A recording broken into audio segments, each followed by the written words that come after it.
সারা বাংলাদেশে গ্রাহক যারা প্রিপেড মিটার ব্যবহার করে তাদেরকে বিভিন্ন ধরনের সমস্যার সম্মুখীন হতে হচ্ছে।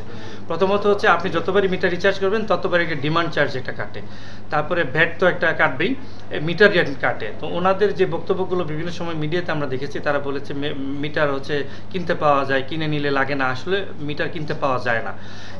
এই বিভিন্ন অনিয়ম সংক্রান্ত ঘটনায় প্রায় ১০-১২টি পত্রিকাতে, বাংলাদেশ জাতীয় পত্রিকাগুলোতে নিউজ এসেছে এবং এইগুলোতে আমরা সরাসরি অ্যাগ্রিভ হয়েছি। মানুষের পক্ষে আমরা ৩ জন আইনজীবী আগে একবার লিগেল নোটিস করেছি, কিন্তু লিগেল নোটিসে কোনো জবাব না পেয়ে আমরা আজকে মহামান্য হাইকোর্টে রিট পিটিশন দায়ের করি এবং মহামান্য হাইকোর্টের রিট পিটিশনের আলোকে শুনানি অন্তে আজকে রুল দিয়েছেন এবং ডিরেকশন দিয়েছেন। আমরা পিটিশনে চেয়েছি যে এই যে অনিয়মগুলো হচ্ছে, যে বিশৃঙ্খলাগুলো হচ্ছে প্রিপেড মিটারে, সেগুলোকে যেন একটা নিয়মের আওতায় আনা হয় এবং এগুলো জবাবদিহি করা হয়।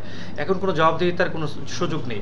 তাই আমরা চাচ্ছি এই যে বিলিংয়ের যে প্রসেসটাকে, এগুলো হচ্ছে এক্সপার্ট দ্বারা যে অভিযোগগুলো যাবে এক্সপার্ট কমিটি গঠন করতে, এবং এক্সপার্ট কমিটির মাধ্যমে বিশেষজ্ঞরা যারা আছেন তারা এই বিষয়ে কী কী অনিয়ম হচ্ছে সেই বিষয়গুলো যেন তদন্ত রিপোর্ট দাখিল করেন আদালতে।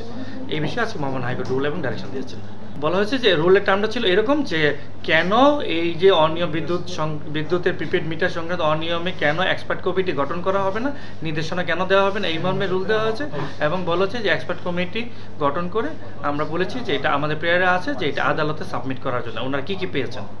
আমরা বিবাদী করেছি এই রিটে 9 জনকে, বিদ্যুৎ মন্ত্রণালয় সহ ডিপিডিসি, পিডিবি, পাওয়ার গ্রিড, তারপরে যেসব বিদ্যুৎ কোম্পানিগুলো আছে বাংলাদেশে, যারা ডিস্ট্রিবিউটিং কোম্পানি আছে, মোট 9টি কোম্পানিকে আমরা, ওয়েস্ট পাওয়ার জোন সহ 9টি কোম্পানিকে আমরা বিবাদী করেছি এবং তারাই এটা রিপ্লাই দেবেন। কমিটি গঠনের ব্যাপারে আমরা কোনো ফর্মুলা দেই নাই। বিদ্যুৎ মন্ত্রণালয় বা উপযোগী কর্তৃপক্ষ যেভাবে কমিটি গঠন করে, তখন যদি আমরা বলেছি এক্সপার্ট দ্বারা, সেটা তো সাধারণ জনগণ করতে পারবে না, বিদ্যুতের এক্সপার্টরা যারা আছেন তারা করুক, করে একটা রিপোর্ট সাবমিট করুক।